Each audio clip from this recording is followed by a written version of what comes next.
समस्त press Lord मैं आशा करी आप समस्ते भल अच्छे। आज हूँ शुभ शुक्रवार। तो आज आम एक जीवंत वाक्य आम ध्यान करवा जहाँ जिसा 53 तार 5 पद से प्रकार लेखा जाए मात्र से आम अधर्म निमंते क्षत विक्षत हेले और आम अपराध निमंते चूर्ण हेले आम शांतिजनक शास्ति बर्तिला पहाड़ आम सुस्थ हो मोर प्योर भाई भौणी मैंने आज आपणकार मत बचाई आपणकार मत एक नूतन जीवन देवाई जन समर्पित होती मोर प्योर भाई भौणी मैंने आज आम मैंने के जाने शास्ति पाइबा जगार जे कि जगत को सृष्टि कले जे कि आपणकार मत सृष्टि कले से निजे आज समर्पित होती से आज करोड़ा प्रहार प्रहारित होती अनेक लोग चापुड़ा माड़ मारुंट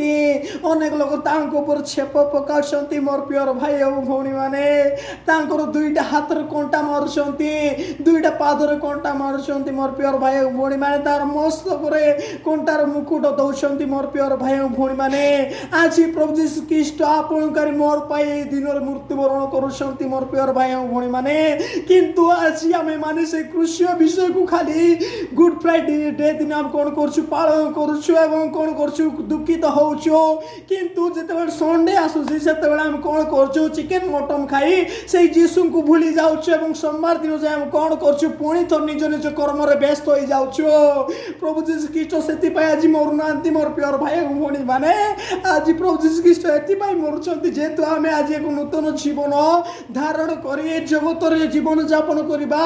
जगत आम धार्मिकता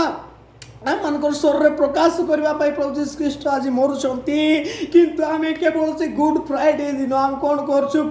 कृष्य जंत्रणा का मान मन पकई क्रंदन कर फास्टिंग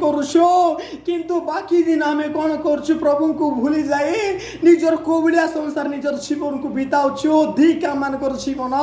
मोर प्योर भाई भौणी मान कह पिछा कर प्रभु आज आम समस्त पाप से बंद कर शास्तिजनक शास्ति बर्तुची मोर प्योर भाई और भौणी मैंने आज आम निजक समीक्षण करवा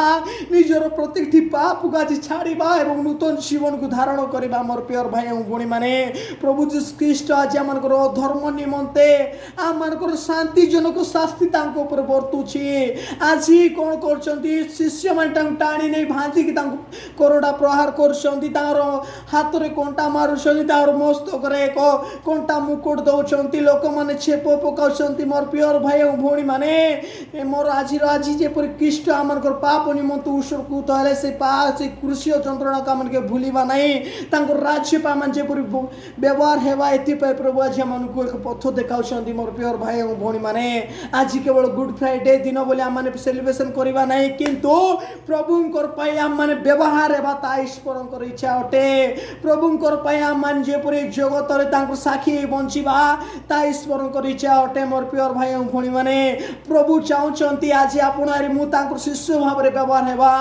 आज आपणकर सुख पाई मरुना किंतु आपण जेपरी पाप को विजय लाभ कर धार्मिकतार जीवन जापन करंतु से प्रभु आज मरुंट मोर प्योर भाई और भौणी मैंने आज प्रभु जीशु ख्रीस्ट आपणकर पाप एवं मोर पाप को क्रूसर टंगाई देले मोर प्योर भाई और भौणी मैंने आज आम कौन हेबा नूतन व्यक्ति हेबा आज आम प्रत्येक कार्य सैक्रिफाइस करे निजर जीवन को ख्रीस्ट हस्त समर्पण कर वाक्य अनुसार निजर जीवन को बिताइबा ता इच्छा करुँच प्रभु जीशु ख्रीस्ट आज आम गुड फ्राइडे दिन बोले आम फास्टिंग करुँ आम क्रंदन करुँ रविवार दिन चिकेन मटन खाई सोमवार दिन भूली जाऊँ ईश्वर इच्छा नहीं से प्रभु जीशु ख्रीस्ट आज मरुना किंतु आपणार मुझे साक्षी जगत बंचबो आज आपणार मुझे वाक्य को आम घोषणा करूँ आज आपणार मुझे पापी मान को ईश्वर को निकट में आणबो आज आपणार मुझे ख्रीस्ट सहित लगी रही आज आपणार मुझे पवित्र जीवन काटबो से प्रभु जीशु ख्रीस्ट को पथ देखे से क्रूसर मृत्युवरण कर मोर प्योर भाई और भौणी मैंने आज आम शांतिजनक शास्ति बर्तिला आम धर्म निमंते प्रभु जीशु ख्रीस्ट आज क्षत विक्षत होती मोर प्योर भाई और भौणी मैंने आज आम रियलाइज करवा आज आम पाप त्याग करवा आज आम प्रत्येक कुकार्य त्याग कर एक नूतन जीवन को आरंभ करवा तो प्रभु आज अल्प शिक्षा द्वारा आपणकर मत भल रूप आशीर्वाद करंतु आमेन।